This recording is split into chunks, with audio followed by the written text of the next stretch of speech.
give it a test run. So let's see how this thing runs.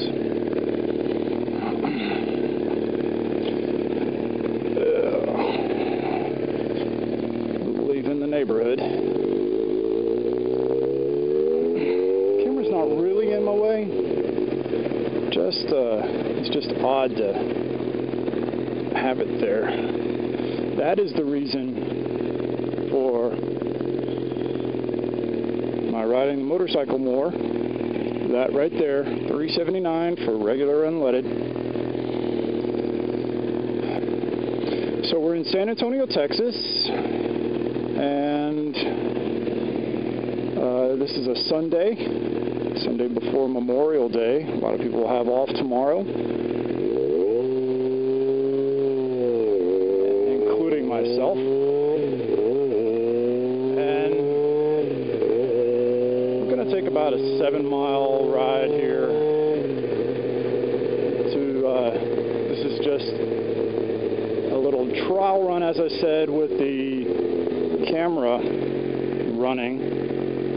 Never done it before, but I put some Velcro in the helmet, Velcro on the camera, and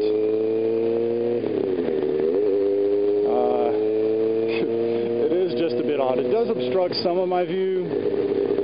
Things like if I'm going to try to look at the kickstand, which isn't a very common thing, or if I'm trying to see my gas tank, which why would I do that? But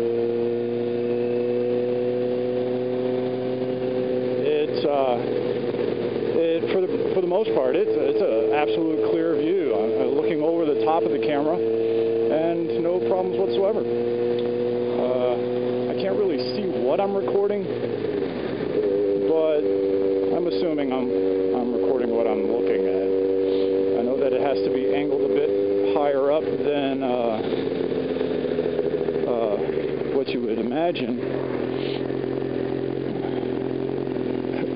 There's a cruiser. Hope he didn't run into me. And he's got, looks like he had a little nose guard thing on his. I think they call it an air guard or breath guard or something like that.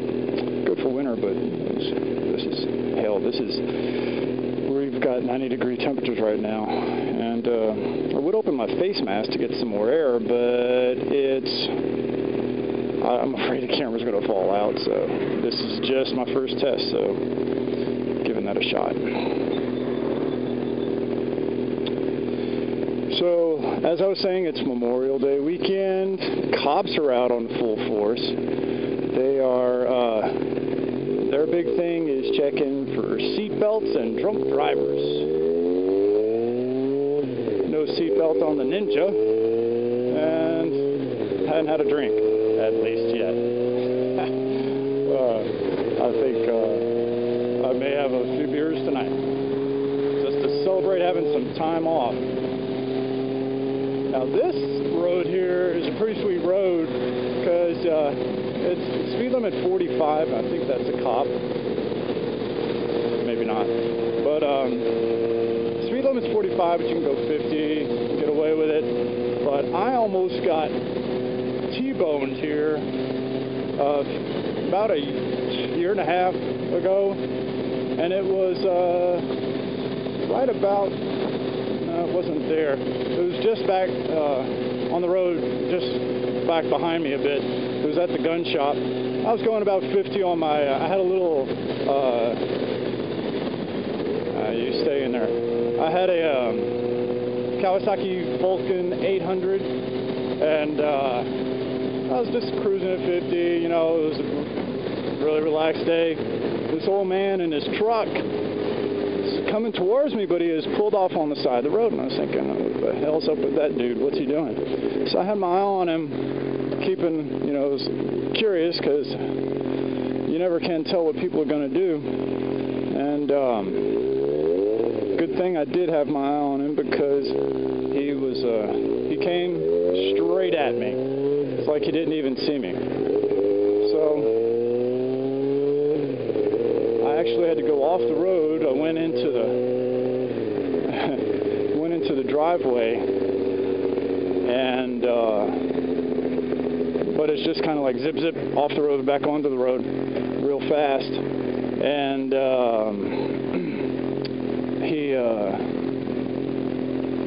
I was like, I gotta talk. Well, I recovered, got back on the road and went down a piece, and I was like, you know what, I needed to go talk to that man, just to let him know I'm okay.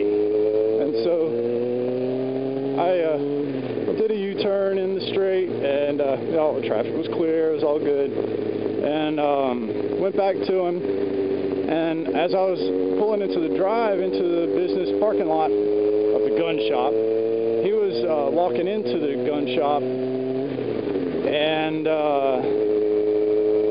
I was honking my horn, hey, I want to talk to you, signaling him to come see. Yeah. And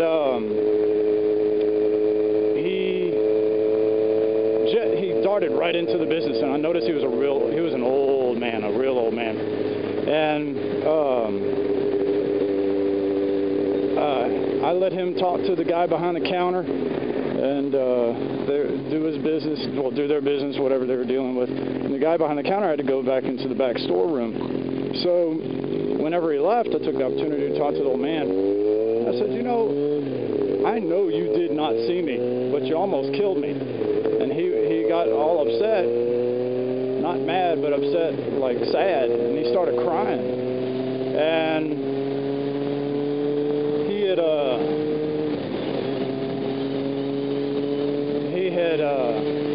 he said he was really sorry, and I told him, I thought I'd just rub it in a little bit more. I told him, I said, well, you see how bad you feel right now? Imagine if I were dead under your truck. How bad would you feel then? That'd be terrible. So keep your eyes open, and also tell your friends about what happened, so that maybe they'll keep their eyes open a bit more too for us, because people just don't see motorcyclists. They just don't see them. They're not looking for two wheels.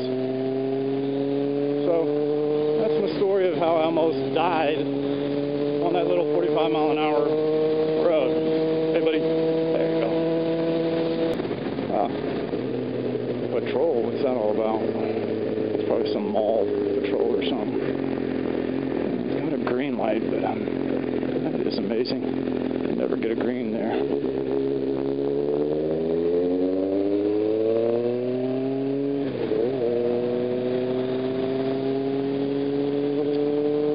I sure hope this thing's recording. I think it is. I think I see that orange light, which means it's recording.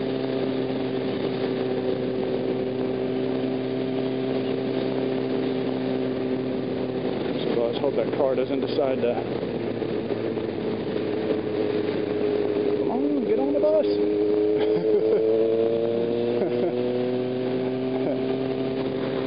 Hell, the way things are, more and more people are taking the bus. And it's not that bad an idea.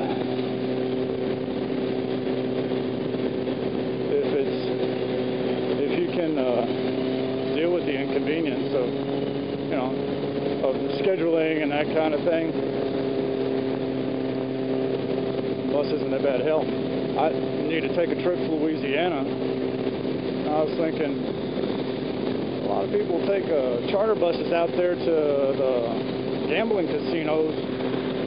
Might not be that bad an idea to hop on the bus for $45 and shoot round trip. It takes $80 one way to fill my truck up. And it'll take a tank of gas to get there and another tank to get back. $160. I'm thinking 45 looks a lot better.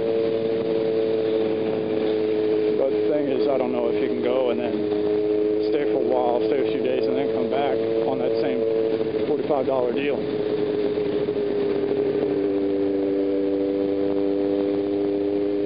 So here we have Oak Grove Elementary School. And this will be a 20-mile-an-hour school zone in the mornings. Not 35 like I'm doing now.